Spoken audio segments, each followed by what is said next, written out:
know I got the receipts, girl. You know I got the receipts.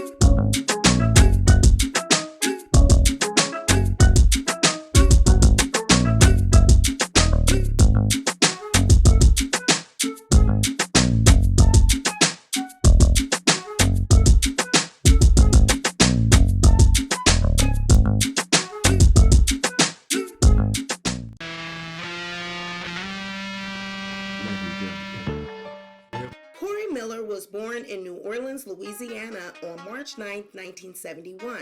He is brother of rappers Master P and Silk the Shocker. Hailing from one of the toughest projects in New Orleans, the Calliope, people in the neighborhood knew Corey and his brothers to be from a very close-knit family. His grandmother was a central figure in their lives. The boys loved to play basketball and seemed to not get into too much trouble as youths. The Calliope, one of the worst projects in Louisiana's 3rd Ward, was full of drugs, gangs, and gun violence. This New Orleans, 3rd Ward, projects, you heard me? Everything up there. We got the Calliope, Mouth, and the Magnolia. Y'all be hearing about on them songs and shit, this it. Niggas, this is it right here. So we just freestyle. It's just a, nigga chilling. Come see this bitch, you heard me? This shit here. Cmurder, true, Calliope. I represent my hood. Letting them see everything. Look, how they doping this bitch, everything. This the poach boys over here. All they do is shoot dice over here on the poach. What's happening, the poach boys, huh? Uh-huh. Handle your business. Shit, man, I see everything go down in the Calliope, you heard me? Crime, niggas getting killed, drug sales. Little girls turn to dope fiends quick. I'm gonna melt it together, yo. I don't give about the house. Yeah, y'all get that. Yeah. Watch out. Show what you making with. Go on that wall. To avoid the pitfalls of his environment and stay out of trouble, Corey joined the military. In 1993, after serving in the military, he returned home and eventually began falling into a music career. As founding member of his label True Records, Corey became known as cmurder and began making music. At this time, his older brother Percy Miller, better known to us as Master P, was out on the West Coast cultivating a music career of his own. Now, although this story is about cmurder, it is important to mention Master P and No Limit, and as we go more into the story, you will see why. In 1991, Master P began his career distributing his records through a small California Bay Area record label he founded called No Limit Record Shop. As No Limit began to take off, Master P relocated No Limit Records to New Orleans. Joining forces with his brothers Silk the Shocker and cmurder under their True label, he added local Louisiana talent to the roster, and No Limit signed a distribution deal with Priority Records. In 1996, Master P became No Limit's main artist. Now, it's important to note that while Master P had his No Limit record label, cmurder and Silk were still operating under their True label. The two were merged in a sense. By 1997, No Limit had gained momentum with best-selling artists Mia X and Mystical. The label also acquired Snoop Dogg on the heels of his split from Death Row Records.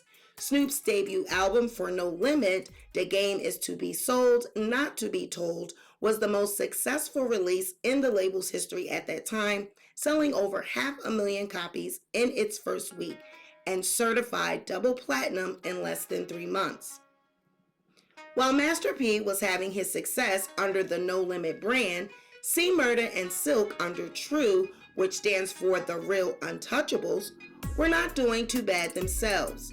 The official members of True consisted of Master P, cmurder, Silk the Shocker, but they also had other artists as well, including King George, Big Ed the Assassin, Callie G, Sonia C, Chili Powder, and Milkman. In 1994, True on No Limit Records had been established with the two labels merging, and in 97, the group was shortened from all of those artists to include just the three Miller brothers, Master P, cmurder, and Silk. Although the two labels were merged in artists, legally they were still separate business entities. It was around this time that cmurder began dating the singer Monica. The two were introduced by rapper Foxy Brown. Their romance was brief but a whirlwind. Monica once revealed that cmurder proposed to her and was by her side when she collapsed on stage during a performance in 1998. Soon after they split, cmurder met and married another woman in 1999. Monica has admitted that the two remained close even after he married, but denied rumors that she continued dating him while he was married.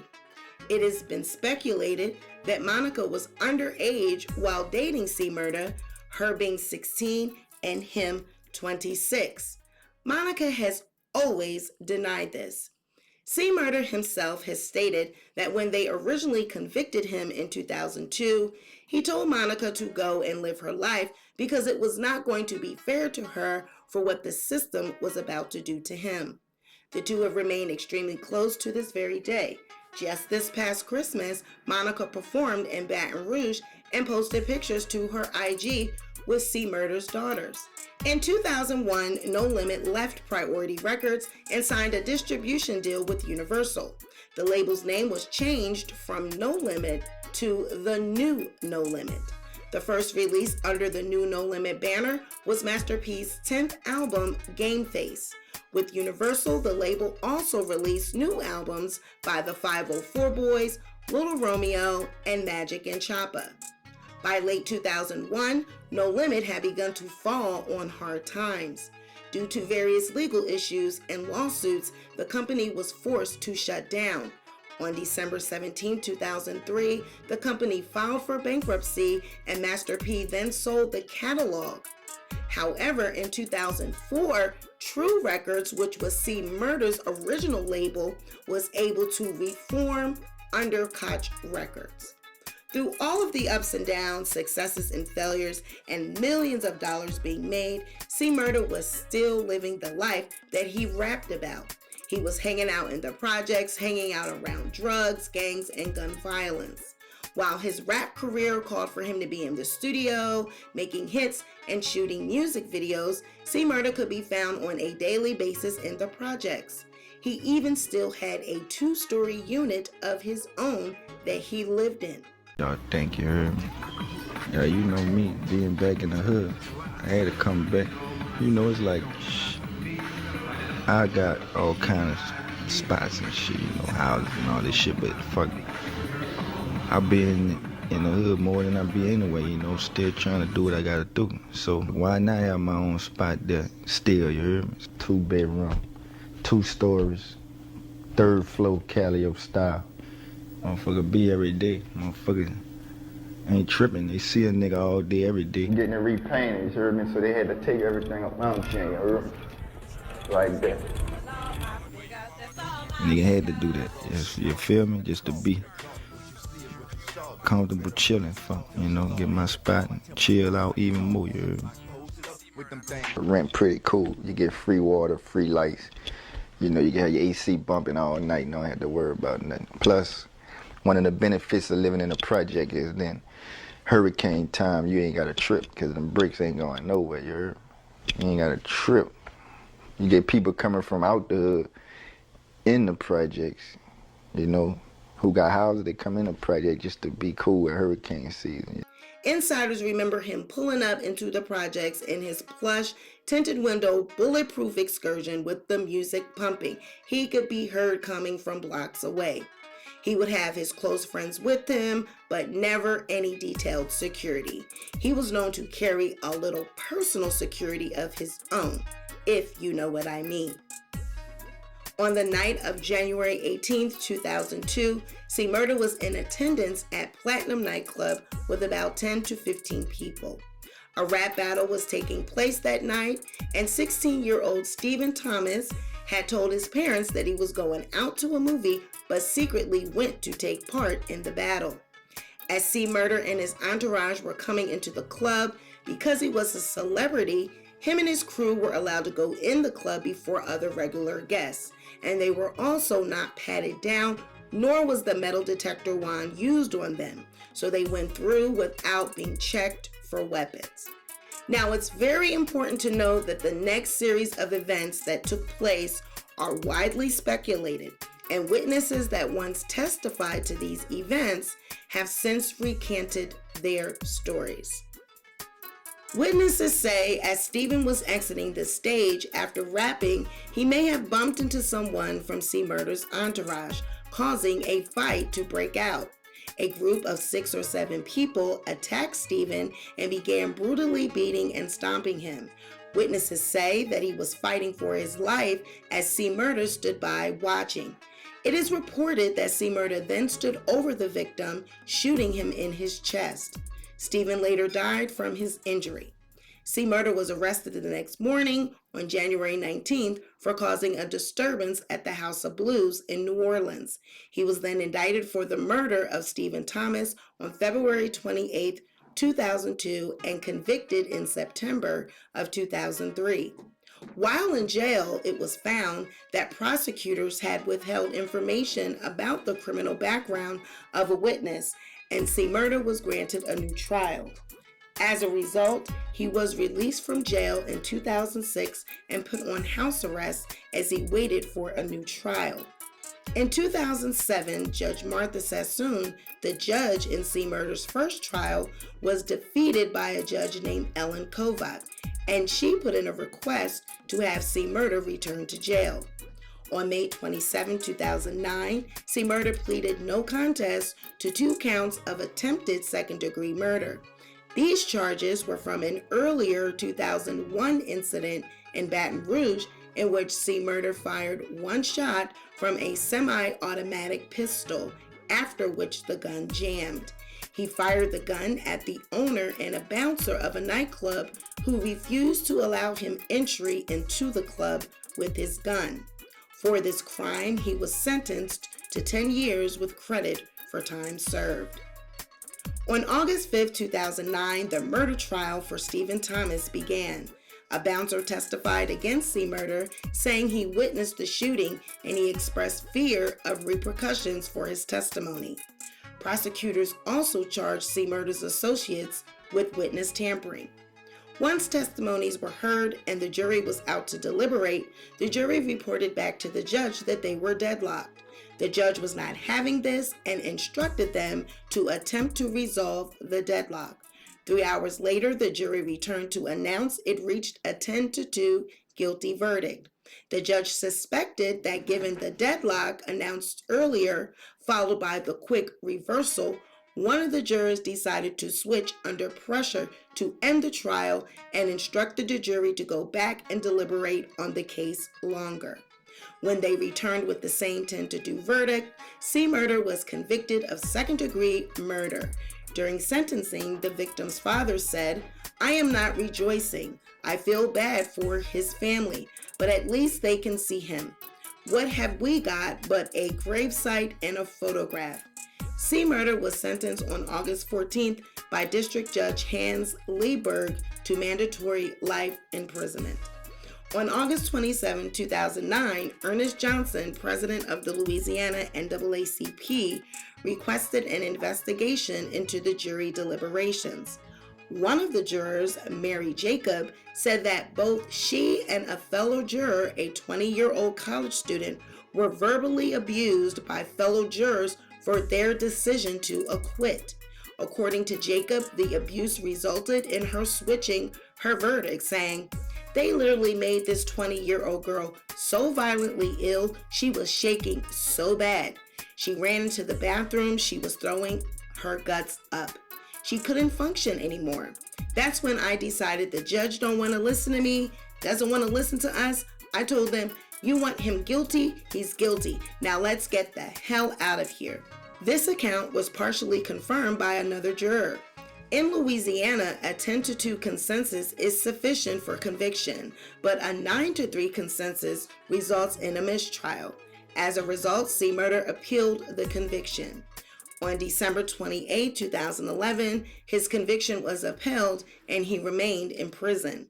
On February 19, 2013, cmurder's final appeal was rejected by the Supreme Court.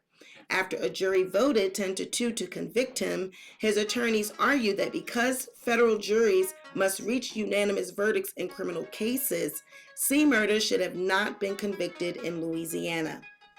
On August 3, 2013, wearing his orange jail jumpsuit and handcuffs, cmurder was let out of the penitentiary to attend the funeral of his late grandmother.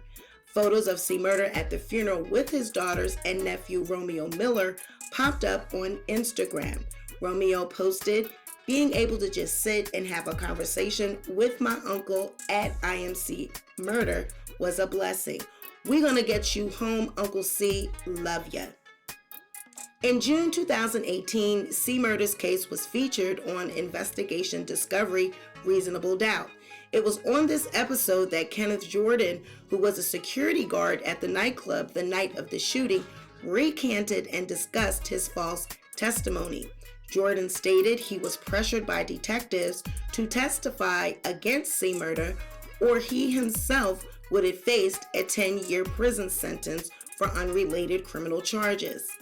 On July 6, another witness, Darnell Jordan, recanted his testimony, saying he was detained and locked in a hotel room by the police for refusing to testify against cmurder. In 2020, Kim Kardashian and Monica linked up, and the two vowed that they would work to get cmurder freed. Monica said that she asked Lala Anthony if she could connect her to Kim Kardashian to help with cmurder's case. Once Monica and Kim met, Monica became instantly impressed with Kim's knowledge of the law in helping grant others a pardon. Along with Kardashian, Monica began working with cmurder's legal team regularly to continue pushing his case. It became publicly known that Kim was interested in helping to free cmurder in August of 2020 when she tweeted, "My heart goes out to the family of Stephen Thomas. I can only imagine how hard this is, and my intention is never to open up this painful wound, but to help find the truth behind this tragedy. True justice for the young man requires that the person who actually killed him be held responsible, and that Corey Miller be returned home to his kids." Finding out that Kim and Monica were now working together to help him, cmurder posted to IG from jail. 7 months ago, I called Monica and she conferenced in Kim Kardashian West. I did not know Moses had been working to reach Kim. After our call for the first time in 19 years, I slept. You can rest behind these walls, but never do you actually sleep. My case had been stagnant for years, so I published multiple books to help feed my kids and pay lawyers bare minimum. I am a man, so it was no one's responsibility to save me, and no one attempted to. But when you trust God, He will send His angels. To any man or woman fighting the injustices of the system, don't ever give up and do as I am. Focus on the blessings, not the betrayals.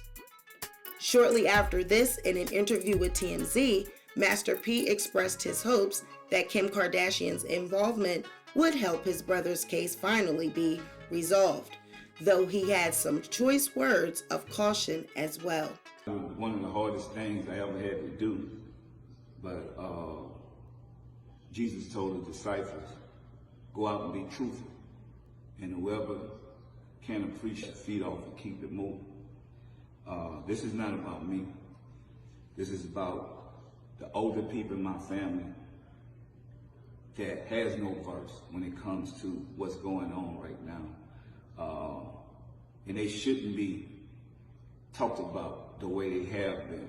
And any of y'all have any relatives that incarcerated that you know that's ungrateful, then you probably can understand this, especially if you did everything you could do. Like my mom, my dad, my sisters, my brothers, aunties, uncles.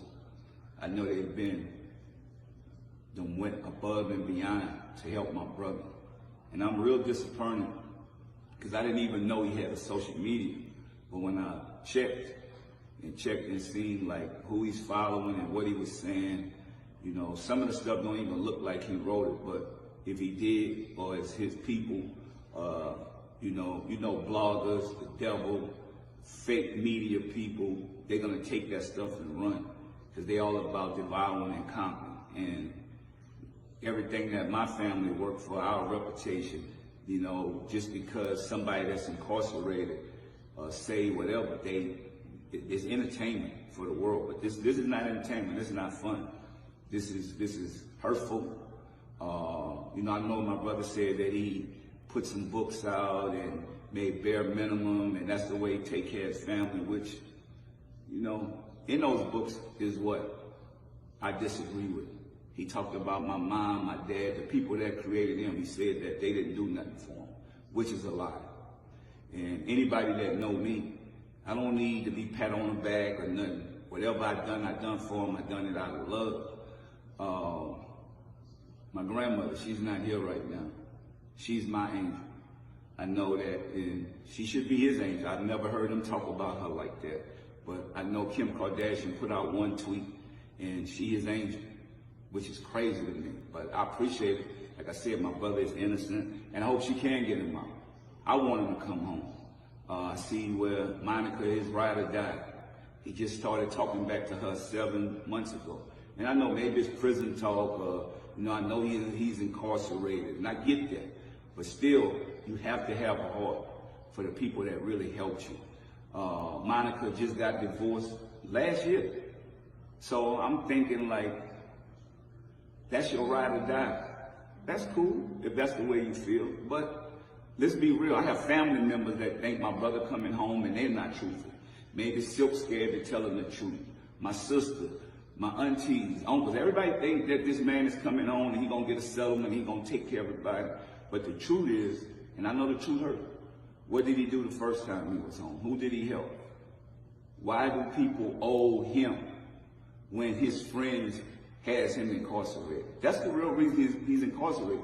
I changed my life and I left those same friends behind because they didn't want to do right. They wasn't on the same page I was on. So God said, you got to cut people off. You got to do the right thing.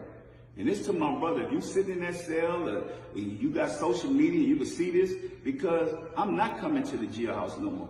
You know, I'm not getting filled on, you know, motherfucker touching on my ass, doing the same thing, looking for, do I have something on me? No, I don't. I changed my life. My grandmother that's deceased now, they was touching on her ass every time she go down there, and people still ungrateful. My mom, my dad, my brothers, aunties, uncles, everybody gets filled on. When you go to prison to go see somebody, you might not come home either. I'm not going through that no more for ungrateful people. So all y'all bloggers or whatever, y'all could understand one thing. The ATM, I'm pulling the plug off.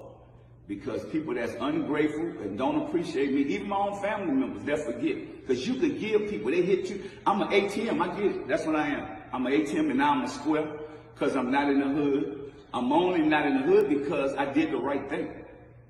And I changed, which everybody else could change.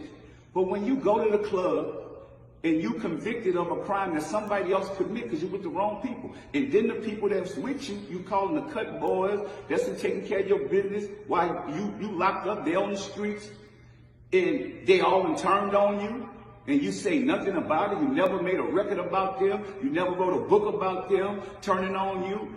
I mean, how is that real? How is that true? Because that's your word, true. Monica been knowing Kim Kardashian. You done did a hunger strike, everything, bro. This could have been done. If it's gonna happen, it's just not that easy. Man, Jimbo did 22 years, and he said, cuz, guess why I came home? Because I used to be mad with you. The same way your brother is, but nobody telling him the truth. You paid for lawyers, you did all this stuff, we get it. But he said, guess what? My cellie told me, you mad at people, what have you done for people? Have you ever made him a card for his birthday? Have you ever sent him a Christmas card or made him a belt? Anything. Nobody never done that. Because people always say, where do you get the man that has everything? What about just love? What about a simple thinking? Mac family called me and said, thank you, Master P, for talking about my son's story in No Limit Chronicles. It made a big difference. Hopefully my son will come home soon. So that's integrity. That's people that have humility. I'm focusing on giving back to underprivileged communities, helping the next generation with education, helping the elderly. That's what I'm doing with my resources. I'm not wasting it on no more on family members that's ungrateful. I know that's why millionaires and billionaires say, you know what, I'm gonna give my money back to charity. I'm not leaving it for ungrateful family members. And I never thought I'd feel that way, but it's the truth. So people don't have to worry about me and what I'm doing or what I work for.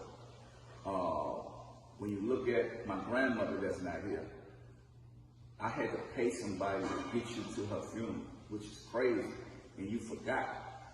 Everything costs money. Other people are spending their money and you're not thinking about, even if somebody say they know the date, but they done told you 100 times, yeah, that's love, bro. These people who you put your trust in, your friends, they only there for the publicity. When the publicity over, nobody's gonna help you and nobody's gonna be there for you but your family, us, the ones that love you. So, bro, wake up. If you get a second chance, man, be thankful. Thank that man up above. So, I get it where people say, man, you bigger than that. Don't do that on the internet. But imagine if you help your family. You did everything you need to do for people. You even help outside people. And it still ain't enough for people around you to where they say crazy stuff about you. And I mean, everybody human. You gonna get tired. I'm gonna get tired. Just buried a 3-year-old girl today. Next week, got to bury a 14-year-old kid. We've been doing all this positive stuff. Then we got to defend ourselves on some negative stuff on the internet. How would you feel? And I know Monica got thrown in this, and I apologize to you, Shorty, because I really don't know you like that. And I hope you got the right agenda and the right heart to help my brother, because he needed it. And even your friends, you know. But imagine everything you do is to help your family, and it's just not enough. They're ungrateful. Then they look at you like you're just an ATM machine or a piece of money. And nobody acknowledges the older people that been there for them. Like, you know, my family, you know, we love my brother. I love my brother. I want C to come home. But this is about my grandmother, Big Mama. She let him stay in the house. She put out everything. Dog, nobody acknowledged this lady. She our angel. She is angel. That's what I'm saying. Even the people around us in the family, y'all got to get this man's mind right. This man had talked about me, said all kinds of stuff. I've been defending myself for years with this. This crazy. We shouldn't have to do this because we doing all this positive stuff and we growing as a family. At least that's what I'm doing. I can't make no man be on the same page I am. And I can't have nobody fault me that they in jail. That's what this all about. I love you. I love my brother. But man, come on. And y'all know that. This hurt me to have to keep, I'm never going to talk about this ever again. With all of this playing out in the press, a woman known by the Instagram name of Shelfie Plains did not seem to appreciate Monica and her sudden public display of affection for cmurder. Protecting her turf around him, she posted a photo of her visiting cmurder in jail, captioning it by saying, "Didn't miss a weekend, didn't miss a call, didn't miss a payment, Monica who? We all have a story and he will forever be a part of mine." Where these ends be at when you say you doing all this and that? At Future, you remember how it went down. All she did was finesse his kids and sneak to the prison. That lady was married, but y'all know how down I was. Let's be clear. I moved 4 minutes away from Angola prison. I'm realer than any man you will ever meet. Whoo, child. Now, you know the comment section can get a little reckless, and somebody said, "The felon is mine, 2020 edition. And another person said, child, just let the man out of prison and handle the rest afterwards. In August 2021, cmurder went on a hunger strike to protest his conditions, which he feared would result in him getting COVID-19, and the status of his trial, saying he believed the district attorney had withheld evidence. cmurder hired national civil rights lawyers Benjamin Crump and Ronald Haley Jr. In a press conference, cmurder claimed Ellen Hunt Correctional Center was putting COVID-positive inmates in dorms with inmates who have tested negative, causing prolonged quarantines and death in some cases. He said inmates in quarantine are not allowed to leave the dorms or to get fresh air. He also said that the mask mandate was not being enforced at the prison and officials were not requiring correctional officers to get vaccinated. Haley and Crump also argued cmurder's non-unanimous guilty verdict for his role in the murder of Stephen Thomas in 2002, in which cmurder still maintains his innocence. The attorneys have asked for a full investigation into the alleged corruption that led to cmurder's arrest. A publicist for cmurder said, "There is evidence in the district attorney's files showing an illegal DNA cover-up that was not presented to Corey Miller or his attorneys, and only discovered after his post-conviction relief had already been filed. In addition to this cover-up, the witnesses that the state provided have since come forward and signed affidavits stating Miller's innocence. The witnesses stated that they were forced by the police to give false information and to testify against him in court. In addition, copious amounts of witnesses at the scene had come forward stating that Miller was not the perpetrator of this crime. None of these witnesses were allowed to take the stand and testify. Our client, Mr. Miller, maintains his innocence, and we are diligently working with his legal defense team to free him once and for all. In the meantime, we are monitoring the conditions at Ellen Hunt Prison, and if we find that legal action is necessary, we will show up in full force." cmurder currently remains incarcerated at Ellen Hunt Correctional Center in St. Gabriel, Louisiana, and is serving a life sentence without parole. cmurder is one of the most celebrated rappers of our time, and he made a buku amount of money. He was very, very talented. His rough and raw lyrics spoke to the streets, and it detailed life in the streets that only New Orleans people know. He spoke to those streets because he came from there, basically never left even after having the opportunity to do so. He did not leave the projects. Some say that that is honorable, and some say that that is the very mentality that ultimately led to his demise. Once you get the opportunity and you can afford to leave, should you? Should you stay close to those that you grew up with, knowing that they're taking part in the life? Or should you remove them? Should you grip them up and remove them from that? Take them away, take them to a better neighborhood? Or should you leave them there and get yourself out and your family out? I feel as though cmurder had love for his fellow people, but at the same time, the reason he could not break himself away from the environment is because he didn't feel like he fit into the Hollywood scene or the celebrity lifestyle. When you come from that environment and never having much, it's pretty hard to take someone from that, and just put them in a life of rich and famous celebrity lifestyle. It's a little uncomfortable for some, and they just won't do it. This is a prime example. Unlike Master P, who left the hood, cmurder remained there. He continued to live the life, surround himself with people, places, and things that really honestly needed to go. To still have an apartment in the projects when you can afford to be far away from that life, now that's gangsta. That's on a whole nother hood level. Now, I also wanted to briefly touch on the relationship with Master P and cmurder. What do we think about that relationship? Some have speculated that Master P wanted cmurder out of the way so that he could take over his part in the True record label. He wanted to take over his stake. The fact that No Limit went bankrupt and Master P sold the music catalog, some have questioned that. It's been rumored that the brothers' relationship is strained, that Master P feels cmurder is ungrateful, and he's made accusations against him and their family that are not true. We've seen the clips. Master P is very unnerved when it's insinuated that he has not done anything financially for cmurder. He says this is not true, and how dare you slander me and the family in that way. Now, cmurder has said that he has had to sell books and partake in various business ventures from prison in order to feed himself because he does not have the help of anyone.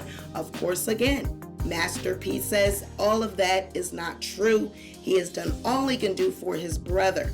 Now, in my opinion, Master P's attitude seems to lean more towards the older brother, that's saying you got yourself into this mess because of the life you were living, the people you were choosing to still hang around. Those people have now left you now that you're in jail. Now, where is your energy for them? You're focusing all your energy, negative energy, on me and the family when we are the ones here for you. They left you. Master P has also said that Kim K really can't do anything to help cmurder's case, and some people have questioned and side-eyed him for that. If someone is trying to help your brother get freed and we're having the conversation that he's innocent, that his case needs to be reviewed, Master P doesn't seem to be entertaining the thought. He's like, he's there. It's at a state level. We're in a state where it's heavily corrupt. It's ran by Caucasians. My brother's case is different. Kim K's on the federal level. She deals with federal cases. Being that we're from the state and my brother's level is on the state, it's really not much she can do. So I want to know what you think about that. Let me know in the comments. Is there some truth to that? Now, there's a lot to unpack, we know, in the situation, but at the end of the day, it is very complicated. There was a murder, an innocent life was taken, but if he deserves to be freed because of his innocence, I believe he deserves that. If his case deserves to be reviewed because of DNA or any evidence that was withheld, I believe he deserves for that to be done. Now, I do pray for the parents of the young man that was shot, that they can find some comfort and peace, because it is a tragedy on both sides at the end of the day. A life was taken and nobody wins from this, but justice needs to be served no matter which way it goes. Now, as always, I'm interested in hearing what you think about this. How do you feel about Master P and cmurder's relationship? Do you think it's strained because cmurder knows something that we don't know about Master P and that fortune? Is there some little shadiness going on? Did Master P do something to obtain that wealth and cmurder knows about it? Is there more to this than meets the eye? Drop down in the comment section and let me know what you think. Now, Kim K, can her influence free cmurder? Does Kim Kardashian have any more influence now that 45 is gone? Some speculate that Kim's star power and her getting people free was only because of her and her family's ties with Donald Trump. Let me know what you think about that. Be sure to like this video and share, and don't forget to subscribe to the channel. Until next time, I will catch you on the next video. Bye.